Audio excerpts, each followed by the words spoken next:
지방선거 관련해서 민주당 쪽은 이제 후보 공천이 거의 완료가 됐습니다. 국짐은 아직까지도 확정된 지역이 거의 없다시피 하는데요. 진짜 국짐은 너무 웃긴 게 아니 저기 공모를 한 달 넘게 하고 있어요. 근데 공모만 계속 연장을 하고 있어요. 계속 그렇다고 뭐 하는 해서 거야? 사람이 없냐? 아니야. 이미 지원해 있는 사람이 사람들이 있어요. 있어. 근데 그 사람들이 싫은 거지, 당 지도부는. 그 당 지도부는 왜 안 정하냐고. 왜? 내가 이상해? 내가 마음에 안 들어? 왜 내가 지원을 했는데 나는 무시하고 계속 추가 공모를 하는 건데. 왜 다른 사람 오래는 건데? 라면서 내가 뭐가 부족한데? 네가 생각할 땐 아닌 것 같지만 우리가 나 많이 박사야. 그리고 나 부족해 최고위원이고 보이긴 해. 나 당에서 니들이 인정해준 AI 전문가고. 자, 민주당 나- 얘기하시죠. 그만하시고. 네. 예. 대기업 임원 출신이야. 네. 근데 왜 뭐가 마음에 안 드는데? 어떤 언니인지 대충 짐작이 가네요. 예, 자, 저도 그 사람을 얘기한 건 아니었는데 그 사람이네요. 그래서 우리가 이제 가장 주목하고 있었던 게 경기도, 서울, 부산이었는데 경기도는 추미애 후보가 과반 득표 성공했는데 일단 부산시장은 전재수 후보로 확정이 됐습니다. 근데 서울시장 후보로 정원호 전 구청장이 과반 득표를 얻어서 후보로 확정이 됐습니다. 저희가 어제까지만 해도 검증이 좀 필요할 수 있는 부분이 있다. 좀 더 확실하게 했으면 좋겠다라고 생각했는데 저희는 본경선을 추가 경선을 할 줄 알았는데 결선 투표 할 줄 결선 알았죠. 투표를 예. 안 하고 정원호 후보가 과반 득표 이상을 해놨다는 거예요. 그래서 이것도 정말 충격적입니다. 즉 지금 불거지고 있는 문제에 대해서 기존에 있는 당원들은 이거에 대한 인지를 못한 상황에서 아마도 조사가 이루어졌고 경선이 이루어졌고 그로 인해서 과반 득표를 해낸 걸로 보여집니다. 근데 어떡하겠습니까?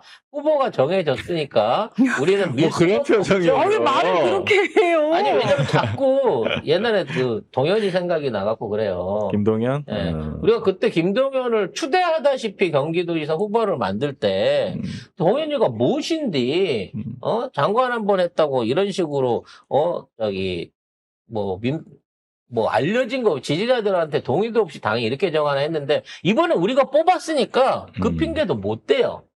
결국은 정원호 후보가 오세훈을 압도적으로 누르고 앞으로 본인이 약속했던 본인이 입으로 꺼내놨던 서울의 번영을 위해서 공약들을 잘 지켜주세요 하고 밀 수밖에 없는 상황인 거죠. 우리는 봉치모나 저런 애들처럼 나 정원호 의심스러웠는데 정원호가 됐으니까 나 오세훈 찍을래 이런 소리 하면 안 됩니다.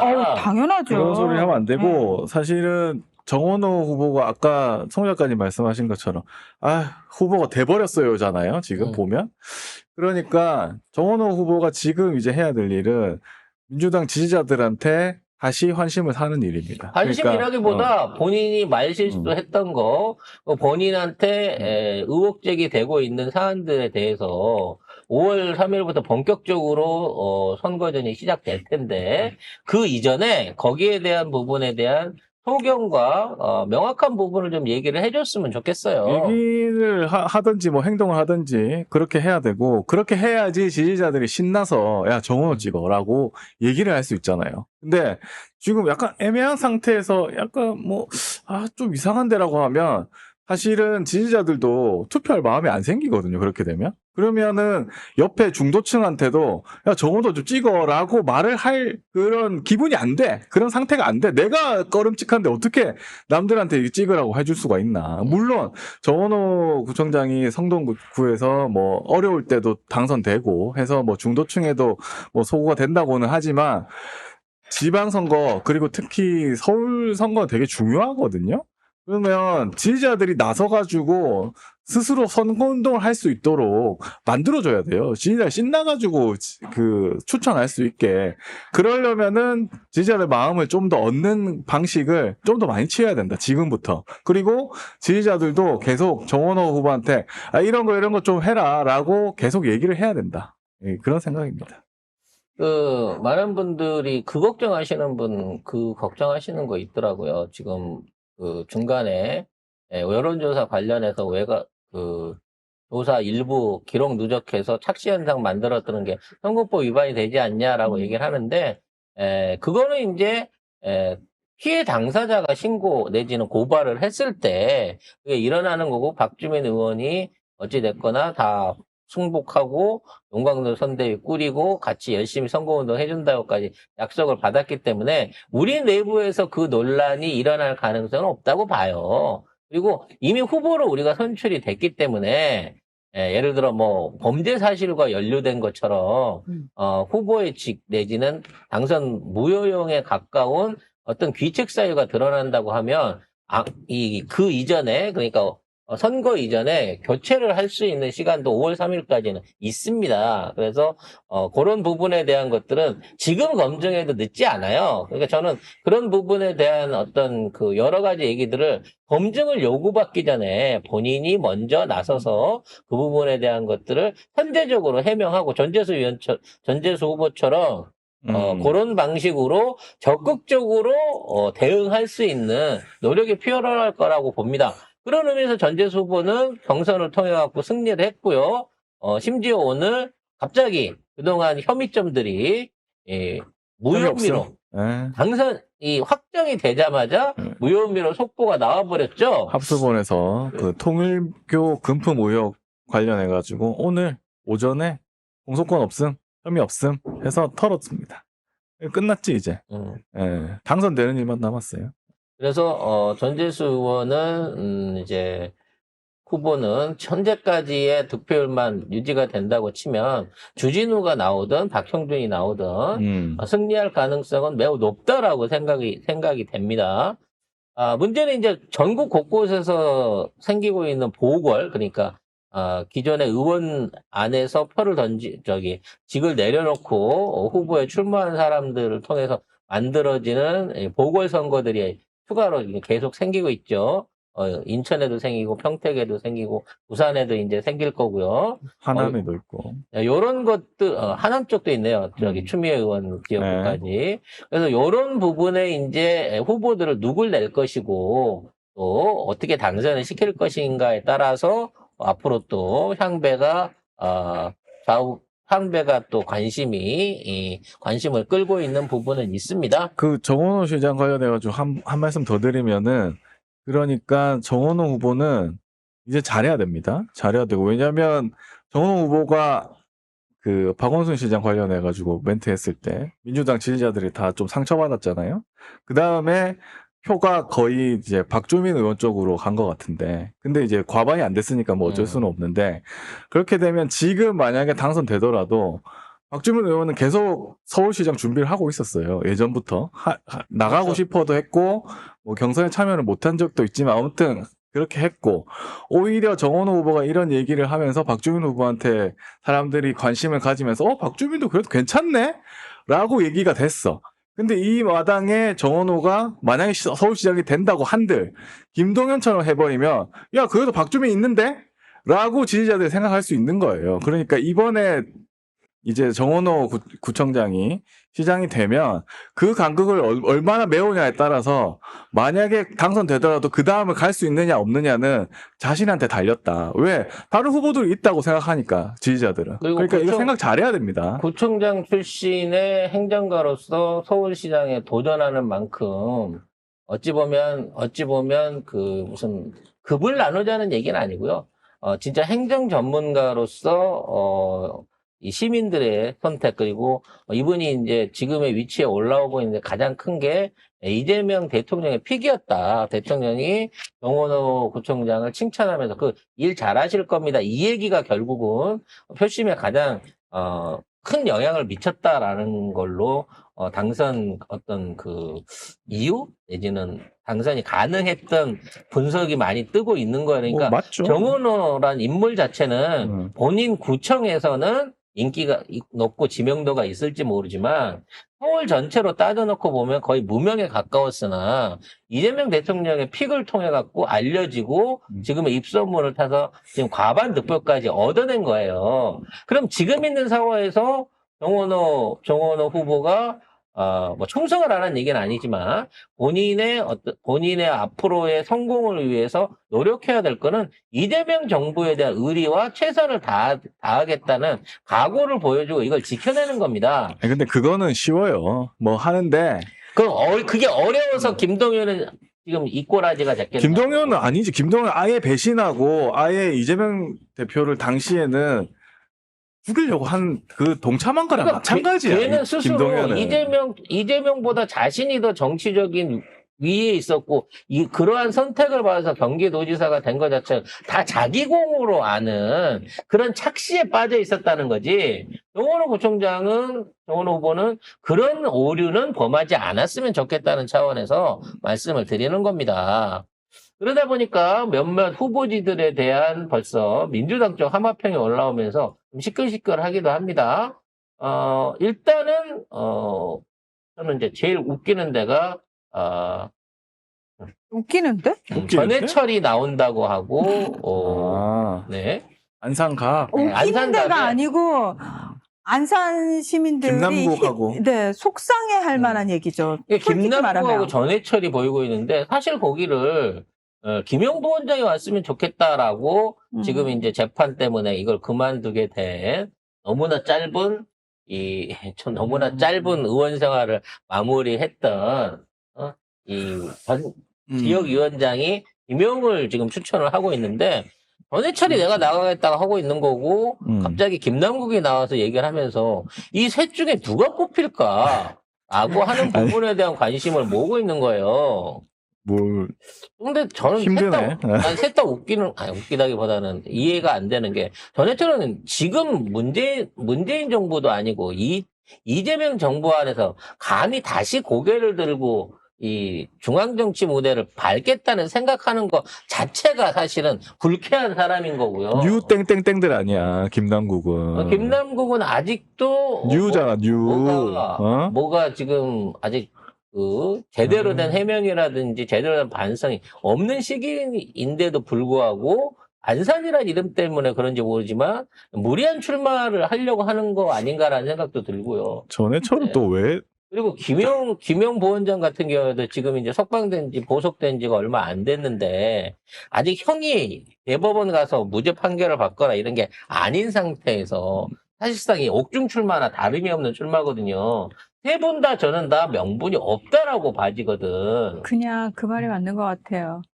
더럽게 눈치도 없고, 알아서 하겠죠. 정무 감각도 없고, 이래서 안산 여기 계신 우리 시민들은 짜증이 나고, 그러니까 정답지에 정답이 없는데 뭘 모르라는 거야? 문제를 푸세요라고 이런 그림으로 나가서는 안 된다는 생각이 들어요. 저는 개인적으로 여기는 진짜 안산 시민들이 호응할 수 있고 제대로 인정할 수 있는 인물이 가야 된다라는 생각이 듭니다. 그 다음에 관심이 많은 데가 전재수 의원 지역구인 부산. 지금 하정우 AI 수석이 북구. 지금 갑이죠. 갑으로 갑. 전재수 의원 뭐 차출설이 차출설이 있습니다. 있는데 이게 처음에 전재수 의원이 먼저 얘기를 했어요. 하정우 수석 같은 사람이 와야 왔으면 된다. 좋겠다. 그렇게 얘기를 하니까 뭐 이재명 대통령은 아니 뭐 어디에서 자꾸 흔드는 것 같은데 흔들리지 말아라고 얘기를 보시면 하면서 넘어가지 말아요. 할 일 네. 많아요. 라고 얘기를 했죠. 그렇게 얘기를 하고 있죠. 거기 맞춰가지고 정청래 대표도 이거 농담 삼아 말씀하신 것 같은데 저희도 양보 못합니다. 이런 인재는 네. 꼭 한번 선거초를 해서라도 꼭 모시고 싶습니다. 이런 얘기를 하고 있거든요. 네. 문제는 이게 약간 서로가 짜고 치는 멘트 같은 느낌이 든다는 거지. 그러니까 이거를 뭐 이재명 대통령하고 정청래 대표하고의 그 무슨 뭐 불화 이걸로 포장하면 안 되고 사실은 그렇게 치면 전재수 의원은 어떻게 된 거야? 전재수 의원이 먼저 얘기를 했는데 근데 나중에 이제 정청래 대표도 그렇게 삼고 처리하겠다고 얘기를 했는데 그래서 서로 이렇게 얘기가 나오면서 하정우 수석의 몸값이 오르는 거예요. 오르기는 이게 그동안 나올지 안 나올지 모르겠어. 그동안 검색을 하정우 먹방이 제일 1위로 올랐겠지만 이제는 AI 수석이라고 불리는 이 하GPT가 검색어 상위에 올라갈 수밖에 없는 상황이 생긴 거예요. 저는 개인적으로 저한테 의향을 묻는다 그러면 저는 출마한다고 봅니다. 왜냐면 아 그래요? 이 사람이 있는 자리가 수석이잖아. 대통령이 수석이잖아. 그렇죠. 그러니까 의원을 겸직해서 할 수 있는 자리예요. 그렇기 때문에 의원을 하는 사람이 수석이 돼가지고 그 업무를 계속해서 이어서 한다고 치면 오히려 더 의정 활동을 하면서도 이런 것도 할 수 있구나라는 걸 보여주고 이 사람 말이나 정책에 신뢰나 힘이 더 실리지 않을까라는 생각이 듭니다. 그래서 저는 출마해갖고 당선되고 지금 하던 일은 이재명 정부 내내 꾸준히 같이 해나가면 된다는 거지. 국회의원이 물론 바쁘긴 합니다만 그 겸직 못할 정도로 이분이 그렇게 일이 많다거나 여기에만 올인해야 될 거는 아니지 않나라는 생각도 해보게 돼요. 아니, 지금 북구에 지금 한동훈이 나온다는 소리가 있잖아요. 너무 반갑네. 그분 거기서 인플루언서 지금 놀이 중이에요. 막 지나가는 애들하고 얘기하는 거 사진 찍어서 올리고. 북구에 나타난 거예요. 네, 부산 그래서 북구에서. 지금 한동훈이 나온다고 하니까 또 그쪽에 있던 국짐은 우리 후보 안 내야 된다. 후보 내면은 갈리니까 뭐 그런 얘기를 하면서 한동훈 밀어주기를 하려고 하는 것 같은데 하정우 수석이 가면은 한동훈은 이기지 않을까? 난 그 생각은 드는데. 충분히 이길 거라고 생각이 되고요. 한동훈은 어디 나올 건지 좀 구체적으로 얘기해 좀 좋겠어요. 자꾸 여기 서울에도 나타나고 대구에도 나타나고 나는 지난번에 대구 서문시장 나타나길래 얘가 결국 대구 어디를 노리고 있나? 라고 또 생각을 했더니 그건 또 아닌가 보네요. 또 부산 쪽인가 보네요. 아, 겸직은 또 안 된다네요. 네. 네. 안 돼요? 수석 비서관은 겸직이 안 됩니다. 아니, 그래서 저는 사실 개인적으로 하정우 수석이 워낙 좋은 인재지만 되는구나. 이재명 대통령 옆에서 이재명 대통령을 도와서 일을 하는 게 맞다고 개인적으로 저는 생각을 해요. 왜냐면 가뜩이나 지금 대통령 혼자서 일하시는 분위기잖아요. 근데 일을 잘하는 사람을 쏙쏙 빼가버리면 대통령 더 힘들어지시거든요. 그래서 하 GPT 일 진짜 잘하고 대통령이 진짜 정말 핵심적으로 추진하고 싶은 그 부분이 AI잖아요. 그래서 저는 하 GPT는 이 대통령 옆에서 같이 일을 해야 되는 상황이다. 개인적으로 저는 그렇게 생각을 합니다. 하긴 지금 보궐이니까 또 기간도 얼마 안 남았거든. 그러니까 그리고- 1년 뭐 몇 개월밖에 안 남았는데 그거 그거를 뭐- 하려고 수석을 빼서 하는 거 아니, 사실은 뭐 수석을 빼고 다른 형태로든지 기여할 수도 있겠죠. 근데 뭐, 근데 뭐 이게 두고 봐야지. 자리를 던져야 되는 규정이 있다 그러면 그거는 좀 생각을 해봐야 돼요. 제 생각이 좀 짧았습니다. 왜냐면 장관 정도만 던지는 줄 알았거든요. 네. 수석도 던져야 되는군요. 자, 아무튼 이런 상황 속에서 또 다른 또 그 돌풍의 핵 같은 지역구가 있죠. 하남 쪽에 당선이 됐기 때문에 거기에도 이제 보궐선거 관련된 얘기가 나오고 있는데 뜬금없이 송영길 전 대표 얘기가 나오고 있다고 해요. 근데 하남 같은 경우에는 조국 대표가 이쪽을 얘기를 하고 있잖아요. 하남도 지난번에 추 의원이 1.1%. 네, 그렇게 쉽게 이긴 곳은 아닙니다, 민주당이. 그렇죠. 좀 그러니까 어려운 어찌 보면 곳이어서. 험지라고도 말할 수 있는 부분인 건데 왜 갑자기 이 인천을 놔두고 쉽게 이길 수 있는 인천 지역을 놔두고 인천은 좀 자리가 정해져 있는 게 어쨌든 그렇습니다. 갈 자리가 없는 것 같아 내가 보니까. 자리가 없어. 아니 뭐 지금 박찬대 자리로 간단 말도 있었고 거기는 이제 그 옛날에 인천시장 하시던 분이 지금 자리를 잡은 것 같고 그 다음에 원래 송영길 대표가 있었던 데는 또 청와대 대변 대변인인가요? 출신 김남준. 그분이 또 있는 것 같아가지고 송영길 전 대표는 좀 자리가 없지 않나. 그래서 지금 하남 갑 이야기가 나오고 있는 겁니다. 뭐 송영길 대표가 지금 이재명 찾고 뭐 이상한 애들이랑 어울리면서 어찌됐거나 그 자리에 왔을 때 저 양반이 어디 분명히 자리 하나는 받으려고 하는구나라고 생각은 하고 있었는데 만일에 하남 쪽에 자리를 준다고 하면 이거는 뭐 나가서 떨어지라는 얘기밖에 안 되는 거 아닌가. 나가서 떨어지라가 아니고 그건 거기를 아니고. 국힘당한테 갖다 앵기는 거예요. 이거는 저는 사실 이게 무슨 저기 애쓰셨어요. 되게 뭐 배려하는 차원에서 어떻게 지역구 하나 해보실래요?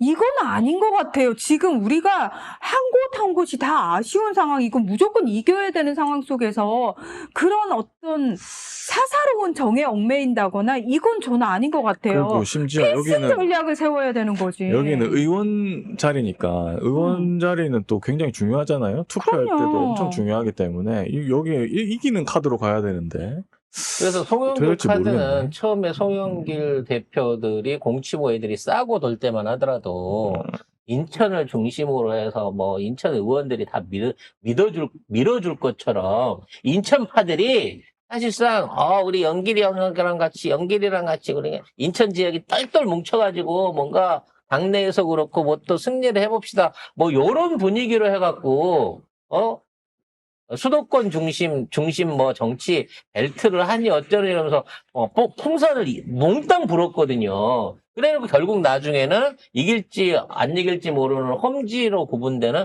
하남 나가라라고 얘기하는 거는 송영길 전 대표한테도 너무 가혹한 처사가 아닌가. 근데 이거는 저는 본인이 자초한 부분이 있다라고 생각을 합니다. 그렇죠. 정치권에 그렇게 오래 있었는데 솔직히 말씀드려서 눈치가 없어도 너무 없어요. 그 하나만 그 정도 보면은 정무감각 눈치와 어떻게 그 오랜 시간을 정치권에 있을 수 있었는지 저는 그것 자체가 이해가 안 되고요. 남 탓하기 이전에 본인을 좀 되돌아보셨으면 좋겠습니다. 솔직히. 그 더 대통령 심한 말도 할 수 있지만 안 하겠습니다. 대통령 지지율은 높습니다. 높은 편인데 이제 민주당이 44, 국힘이 37 이렇게 한 7.5% 민주당이 앞서고 있는 거거든요. 근데 그것도 대통령 지지율이 있기 때문에 앞선다고 볼 수 있겠죠. 왜냐하면은 그 추미애 뭐 의원이 뭐 1.1% 차이로 이겼다고 하니까. 그러니까 지금은 뭐 확률은 있는 것 같은데 거기에 송영길 전 대표가 맞냐? 그거는 잘 모르겠다.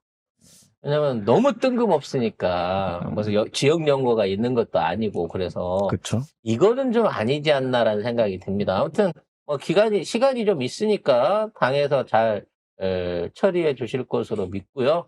이제는 뭐 이재명 대통령하고 정청래 당대표를 믿고 지선까지는 이대로 밀고 가는 수밖에 없거든요. 여기에서 다른 내부적 불협화음보다는 용광로 화합을 갖고 가는 게 중요한 겁니다. 그래서 추미애 후보 같은 경우에도 나 같으면 다시는 안 볼 것 같은데 한준호하고 뭐 한준호 불러서 이렇게 뭔가 악수도 이렇게 하고 하고 김동연하고도 사진 역할론에 찍고 대한 부분도 하고 뭐 한 자리 내줄 것처럼 지금 뭐 분위기가 그렇더라고요. 근데 정치도 못할 짓이라는 생각이 들어요. 어저께까지 멱살 잡다가 오늘은 누구보다도 친한 미소로 악수해야 되는 과연 그게 정치의 속성인 건가?